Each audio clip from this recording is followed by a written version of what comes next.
and do the work. You stand up, speak with your chest. Your dream is now reality. Can you survive the test? Oh, be careful what you wish. Gonna turn up against the Are you kidding? You are a cultural icon, man. You brought hip-hop and basketball together. Why do you think you had as much of an impact as you has had? I think people respect the fact that I'm satisfied and comfortable in my own skin. It means a lot to my fans, the ones that really love me, the diehard ones, the ones that really care. Pound for pound, the greatest player to ever play. Could never question his heart, never question his will to want to win. When I give out turkeys for Thanksgiving, when I give out Christmas presents, when I show up at hospitals, you don't hear about that. Right. You hear about all the negative Allen Iverson stories, because those ones sell. Evil sell. The Iverson thing, Iverson is, I think, a guy, and I know I don't want to spend a ton of time on Iverson, but he's a guy that I think that there's the biggest discrepancy between what the general public thinks of Iverson and what players think of Iverson. I mean, to me, Iverson is my favorite. You know what I mean? You know, people may not say he's the greatest of all time, but he's the greatest player to me because of what he represented for a culture of kids that came up that was like, you know what, like uniform. I got tattoos. You know, like I may not be able to play in the NBA. Like I made a mistake in high school, and now it's like I can be who I am. AI was a big part of me loving basketball. He just had that swag every time he stepped on the floor, like he was the best player on the court. Growing up, that's definitely somebody I idolized. That was my favorite player. You know, AI is one of the best guards to play this game. He was a small guard that just did it his way. Me growing up, AI is everything. About Iverson and the impact he made on the game. To me, he's the greatest competitor I've ever played against other than Michael. Most competitive player I've played against. Is that before the finals or just period? Period. Why is that? That guy was a phenomenal competitor. He went after it. He went after it. He wasn't afraid of anything. And, you know, he attacked from the opening tip. He competed He's still one of the greatest players to ever play the game. For a guy his size to do what he's done, it's just simply amazing. Allen's been incredible for the NBA. I mean, we're really lucky to have a player like him, a personality like him, to be able to watch someone grow up the way we watched Allen grow up from a precocious star into someone I think everyone really has gained a tremendous amount of respect and affection for. You know, he's a really honest person, and I think that is a great quality in a superstar. You know, despite his stature, and his physical stature, he probably has the biggest heart in the league. Fearless. Sixers, obviously to play in their history, and pound for pound, probably one of the best players that we've seen, and his heart, can never be judged. What he was able to give to this Sixers franchise, man, and I think anytime you bring Allen Iverson's name up, they will always think great things about him because of his ability to play the game at a high level every night. He changed the game. He inspired a lot of young guys, to want to play basketball and be who they are. He never changed for anybody. And he's a great player. He's fun to watch, fun to play against, and he's a great person. He brought style to the game of basketball. He brought flair. He brought, the tattoos. He brought the braids. He brought, he made guys feel good about themselves on the basketball court. Gave guys swag. Even right now, to this day, everybody wants to be AI. Even little kids that never really saw AI play, everybody wants to be AI. Allen Iverson's competitive fire has been front and center in Philadelphia for a decade.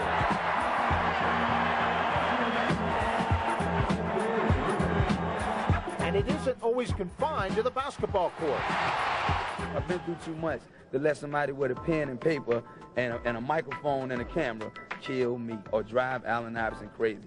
I'm way too strong. So think about that when you're writing. Just, when you're writing something, when you're writing the harshest article you can write about Allen Iverson, you better write hard as you can, but it ain't gonna do no good. Allen Iverson and the media. A relationship that has run the gamut of emotions, and one Iverson doesn't mind discussing. That's what y'all need to sell papers. That's what y'all need for people to, look at your show or whatever. Y'all need that energy. Y'all need that negativity. And I accept that and I understand that. It's just when it's dealing with me and it's something that's got to do with something in Philadelphia, if you throw Allen Iverson in the mix, that's big news. You can go into 7-Eleven now and I don't think you'll find a Daily News or Inquirer or anything because everybody wants to read about what Allen Iverson did so bad.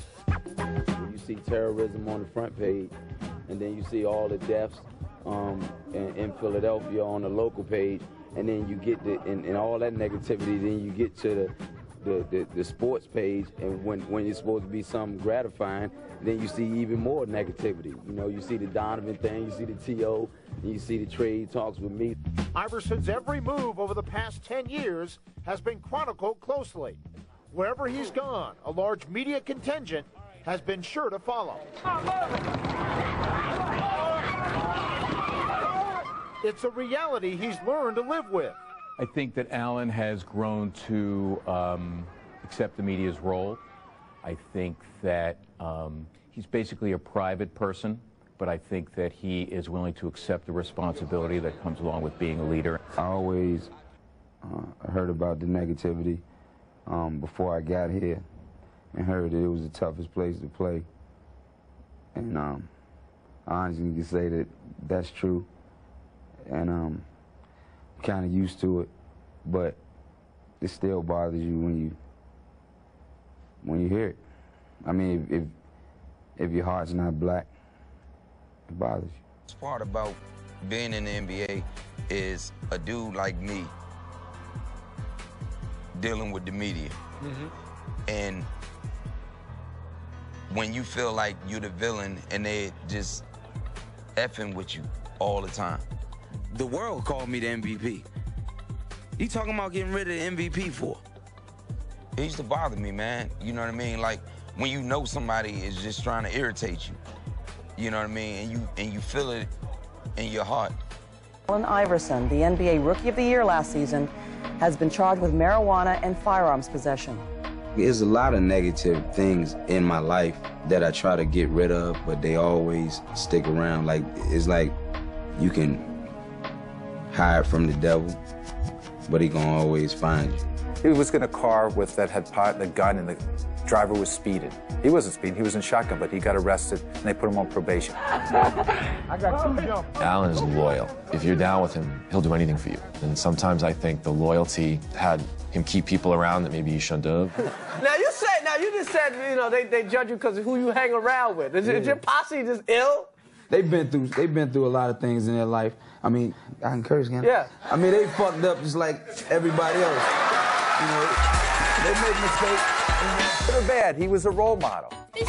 He was a person that was so real. The tats, the cornrows. Like, this whole thing was just like, this is who I am. And people loved him for that. But it's a gift and a curse.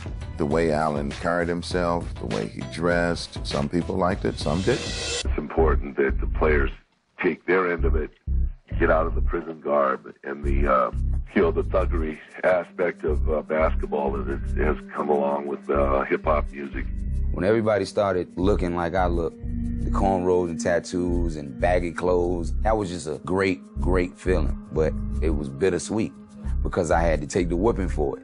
Robin Gibbon writes in the Washington Post today, she said that's the body language of a thug, and he's got the reputation for what might diplomatically be called ungentlemanly behavior, and she's talking about the cornrows and everything else. It suggests that, you know, success, wealth, all that is tied into this gangster prison attitude, and I just think it's a negative, poisonous message. If he wants to express himself with tattoos or with hairdos that are different from you would like to wear, or wear jewelry that maybe you wouldn't wear, or wear outfits that you wouldn't wear, that doesn't make him bad, just makes him different. Because he's from the hood. He keep it gangster. He keep it gangster. He's a warrior.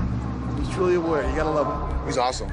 He's awesome. Because he's cute. I clearly thought that they looked at him and decided that's not where they wanted to be. Something had to be done if you're looking 9, 10 years down the road.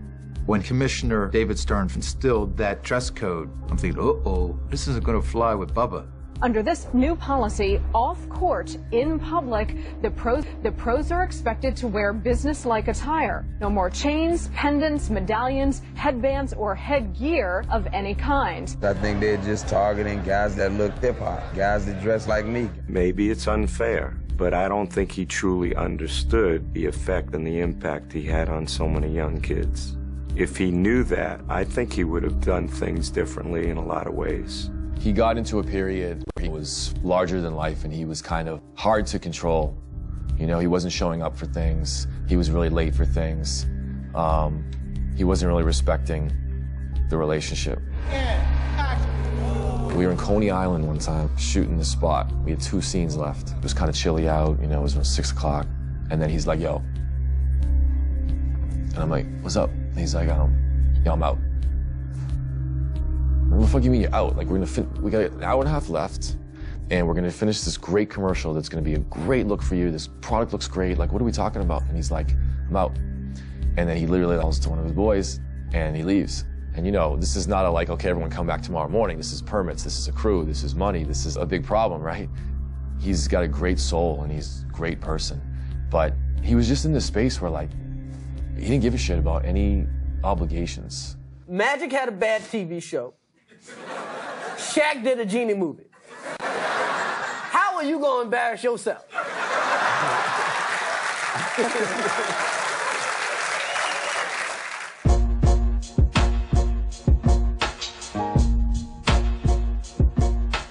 You have to be tolerant up to a point, and then you begin to ask, when is it doing more harm than good?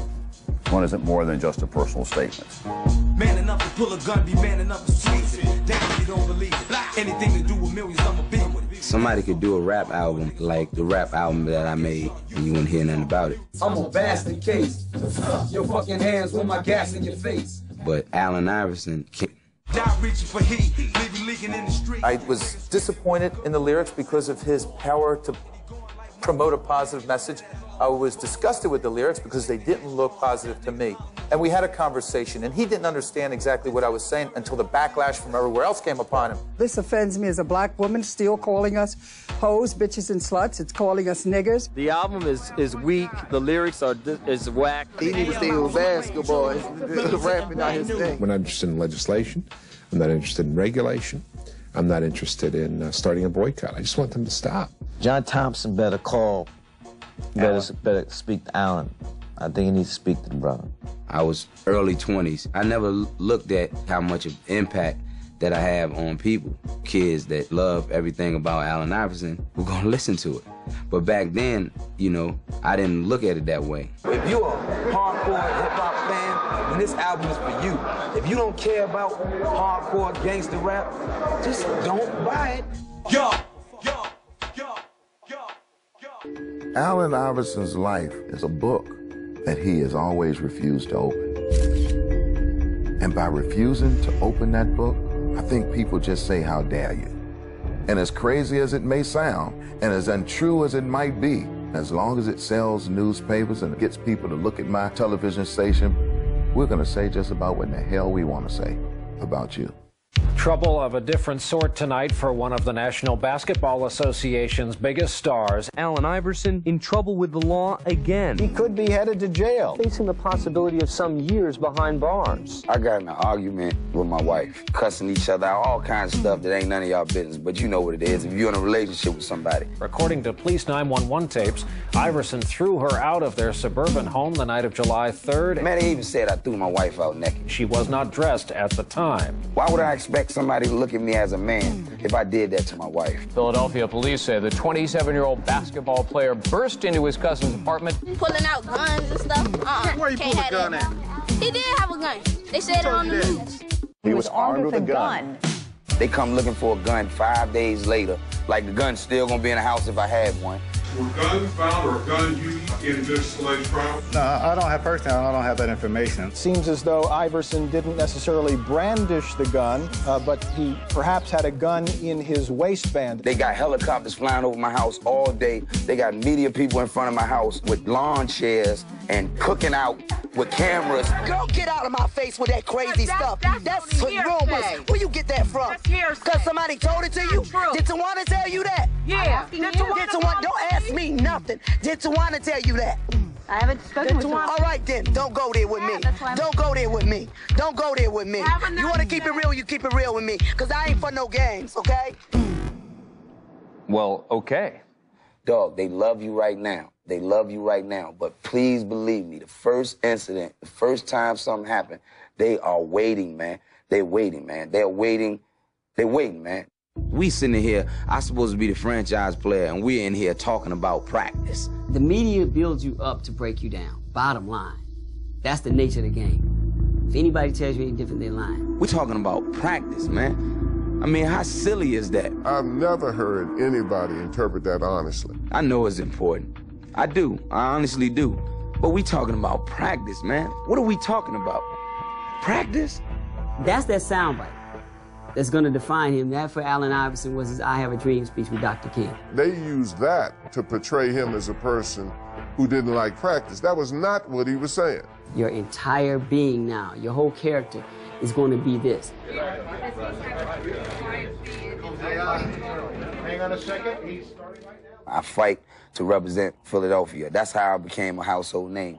And every single year, after every season, you know, I got to hear trade rumors, stuff like that about getting me out of there. I just came from the meeting with those people, and I was upset. It was bad advice, and it was a stupid decision that I made. This is what happened when you lose. You know, you go to the finals, and then the next year, you're out in the first round. This is what happened, you know. I went in and talked to Coach, and I wasn't going anywhere. That's what I thought the press conference was going to be about. Alan, could you address what Coach's concerned about your practicing habits? We don't get a chance to see you practicing. Can you clear the air about all that? Anybody tell you that I miss practice, if a coach say I miss practice and y'all hear it, then that's that. Every question came, they were talking about missing practice, not missing practice, how many practices did I miss. So you and Coach Brown then settled the issue that he brought up on Saturday about practicing? And my response was, we're talking about practice. Why are we talking about practice? Listen, we're talking about practice. Not a game, not a game, not a game. We're talking about practice. What, in fact, he was saying is we're spending the time in this interview to discuss practice.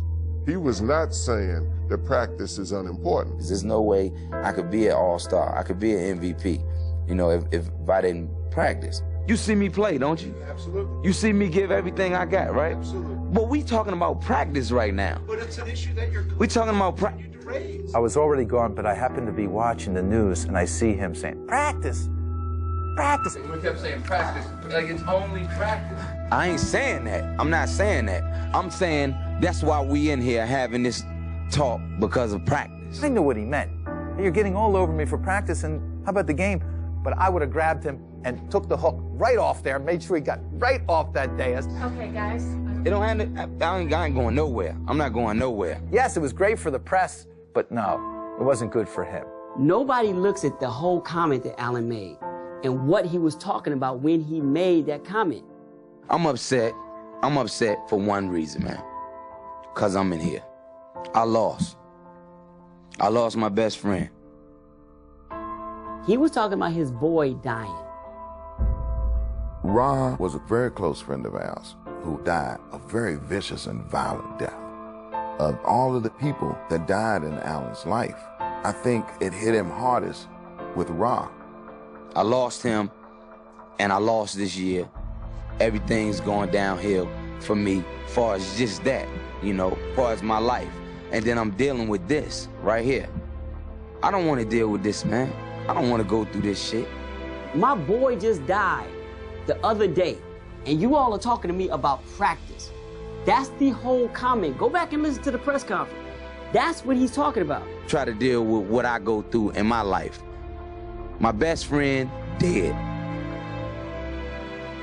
Dead. And we lost. That's the entire, but did anybody? No. No, not at all. And that's the crest of how the media looks and treats Allen Iverson. Because of his candor because of the aggressive way in which he will really express himself, people can conveniently turn. That's what I worried about. Y'all talking about what's gonna make me a better basketball player? When you understand that people human just like you, then that'll make you a better person. I'm trying to get better. You need to also. It's something that my teammates joke with me now and other guys on other teams. As soon as you mention practice, first thing a guy will say is, we talking about practice? We're talking about practice. To quote the great Allen Iverson, practice. If somebody else, you know, one of the quote-unquote good guys would have said something like that, it wouldn't have been a big thing, but it's me. We talking about practice. They would not play that full track. They'll play the soundbite. Allen Iverson could have been the most popular athlete the NBA's ever had. And I think sometimes his pride got in the way of that. If you don't want to go through what I go through right now, as far as being the bad guy in the NBA and all that, all this stuff, be fake then. Basically, that's all I'm telling you. Just be fake. But you're not fake. And I'm not going to do it. I'd rather not be in the NBA. You know, one thing that I think about when it comes to that, I always felt a certain way when people in the media, you know, talked about me. And you know, some of the things were true, but it's hard to deal with. It's easy to deal with those things when they're true, because you know they're true. But when they're not, it's hard to deal with. So I was a player that was criticized, and you know what I mean? So I don't want to be that guy on camera doing it to somebody else. You know what I mean? Like, I feel like the media, I always felt like the media hated me. But the way I had to realize that once I got older, this is how these people feed their kids. This is how these people survive. This is how they make a living. You know what I mean? They don't care about him or her hearing what you say about their daddy. You know what I mean? They, you know, it's their job, and it took me a while to realize it and understand it, and that's why now I don't hate the media so much. We always